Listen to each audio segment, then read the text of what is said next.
ቤተሰብ አብርሽ ለሄርሜላ ቀለበት አደረገላት። የተፎከረው ነገር ቤተሰብ የተፎከረው ነገር ምንድነው? እዚች ጋር ያው ፎቶ እያየው ነው።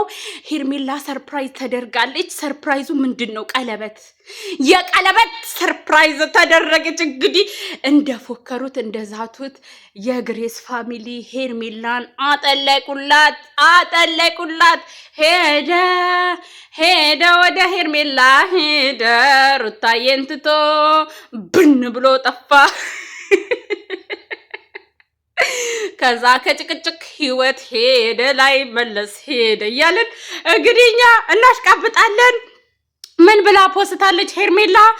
ስለ ሁሉም ነገር እግዚአብሔር ይመስገን፣ ለካ ትዕግስት ፍሬዋ ጣፋጭ ነው ብላ የቀለበት ምልክት አድርጋ፣ እኔ አይደለሁም ያልኩት ባይዘይ ፈጥሬ ምናምን አይደለም፣ ሄርሜላ ናት የቀለበት ምልክት አድርጋ፣ ከዛ ደግሞ የልብ ቅርጽ አድርጋለች። እዚች ጋ ያክስቷ ልጅ አይኗን ጨፍናታለች። ከዛ ቀጥሎ ከአብርሽ ጋር ፎቶ ተነስታለች። ከአብርሽ ከወንድሟ አቤልና ወንድሟ ማች ነው የለበሱት። እዚች ጋ ደግሞ ሄርሚ እና አቤል እና ያክስቷ ልጅ አብርሽና ደግሞ ሄርሚ አንድ ላይ ተነስተዋል።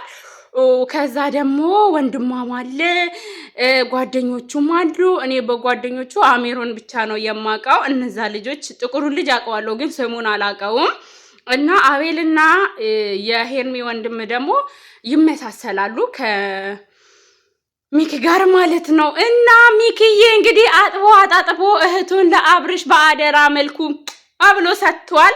እና ምን ልላችሁ ፈልጌ ነው ቤተሰብ፣ ወንድ ልጅ ጭቅጭቅ አይወድም። እኔ ባሌ ይቅር በለኝ፣ እስካሁን ጨቅጨቃ ነበርኩ እንዴ? ጨቅጨቃ ከሆንኩም ይቅር በለኝ። ወይ ደግሞ ሄዳለሁ ካልክ ጥርግ በል እሺ። ጥሩ ሚስት ነኝ እኔ። እንዴ ትቀልዳለህ እንዴ? እዚች ጋማ ራሴ ምን ልላችሁ ነው? ወንድ ልጅ ድብስብስብስ ሲደረግ ነው እንጂ የሚወደው ጭቅጭቅ አይወድም። እውነቴን ነው የምላችሁ። እና ምን ልላችሁ ነው? ይኸው በአብርሽና በሄርሜላ ልዩነት እንግዲህ አብርሽ ወደ ሄርሜላ ዘምቷል ማለት ነው። በአብርሽና በሩታ ህይወት ምንድነው የተማርኩት? ጭቅጭቅ፣ በቃ ጭቅጭቅ። እሷ ይኸው አሁን እየተቃጠለች ነው ታውቃላችሁ። ተጸጽታለች። ልጆች ትላል። ከዚህ በፊት ግን ልጅሽ ብለን ስንላት ልጄን ያለውለት እኔ ያሳድገዋለሁ፣ ዘራፍ ፈካኪ ዘራፍ እያለች ነበረ ማለት ነው። አሁን ልጆቹን ብቻውን ትቶ እያለች ነው። ልጆቹ ለመባል ያበቃሻቸው አንቺ ራስሽ። የዛን ቀን አርግዣለሁ ያልሽው ነገር ምንም አልተዋጠልኝ። ብዙ ጥያቄን የፈጠረብኝ። አንደኛ አስክረሹም ሆነ መድኃኒት ሰተሽው እንዴ? እቃው ለብቻው ነው እንዴ ያለው? የሰውነት አካሉ አይደለም? እሱስ አይሰክርም እንዴ? አይሰክርም? አይተኛም? እንዴት ከሰቀሹ? እንዴት ቆመልሽ? ስለ እቃው እናወራ ማለት ነው፣ ስላስረገዘሽ አካል። በመቀጠል እውነት ደግሞ አርገዘሽ ከሆነ ለምንድን ነው እንግዲህ በልዑል አብርሽ ጥሩ አባት አይደለም ብለሽ ነው እየተናገርሽ ያለሽው። ስለዚህ ለምንድን ነው ሄደሽ ሌላ የደገምሽው? እንዲተጋገዙ በአንድ አባት ሁለት ልጅ ፈልገሽ እንዲተጋገዙ። አብርሽ እኮ መጥፎ ባል ነው ብለሻል። አብርሽ መጥፎ አባት ነው ብለሻል። ስለዚህ ሟችንም ስፍት ማድረግ አለብን። በቃ ባሎቻችን መጥፎ ከሆኑ ሌላ ልጅ አለመድገም። እንዲህ ለምንድን ነው ሌላ ልጅ ምን ደግሞ? ያሉንን እግዚአብሔር ያሳድግልን ማለት ነው። ገባችኋ? ማናችሁም ቢሆኑ እውነቴን ነው።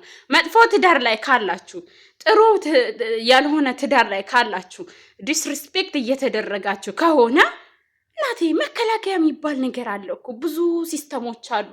አለመተኛትን ብቻ አይደለም ሲስተም፣ ብዙ መንገዶች አሉ እኮ። ቁጥብ ስፍት አድርጓት እሞሟችሁን። እንቅጭ ከሚወዳችሁ ከሚያከብራችሁ ሪስፔክት ከሚሰጣችሁ ወንድ ጋር ትወልዳላችሁ። ወጣት ናችሁ። በቃ ማናችሁም እዚች ጋር የሩታም የአብርሽም የማናጅ የኔም ተከታይ ያላችሁ ሰዎች ከባሎቻችሁ ጋር ጥሩ ስሜት ላይ ካልሆናችሁ ማለት ነው አትውለዱ። ነገሩ እስኪ ረገብ እስኪል ድረስ እስኪ ለይለት ድረስ መከላከያችሁን ድርግም አድርጉ። ወይም ደግሞ ሙሙ አልሰጥም ለኔ ዲስሪስፔክት ነው ያለክ እምብዮ አንሸ ማለት አለባችሁ። አልፈልግም ማለት አለባችሁ እንዴ! እናንተ እየሰጣችሁ ከዛ እየወለዳችሁ ከዛ እንዳታለቅሱ። የመጀመሪያው በስተት ነው ይባል። ሁለተኛ ለምንድን ነው የምትደግሙት? ለምን እንዲህ? ያ ማለት ራሳችሁን ለከፍተኛ ፈተና እንትን እያላችሁ ነው ማለት ነው። ስለዚህ እግዚአብሔር ልጆቻችሁን ያሳድግ። ባልየው እስኪስተካከል ድረስ እናንተ ሙሟችሁን በመርፌ ስፍት አድርጓል። አይ ደግሞ አልቻልኩም ካላችሁ ደግሞ መከላከያ ተጠቀሙና ተሸካሽኩ። በቃ እንደዚህ ነው እኔ ማለት የምፈልገው። ምንድን ነው የምን መቃጠል የምን መቃጠል? አሁን ጊዜ ማለት ነው ማሬ ሲያምርብሽ ነው ሁሉም ነገር።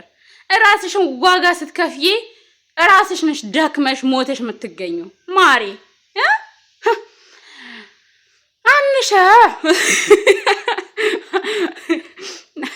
አንሸ ማለት አለባችሁ እምብዮ። ለማንኛውም ቤተሰብ ወደ ሀሳባችን እንግባና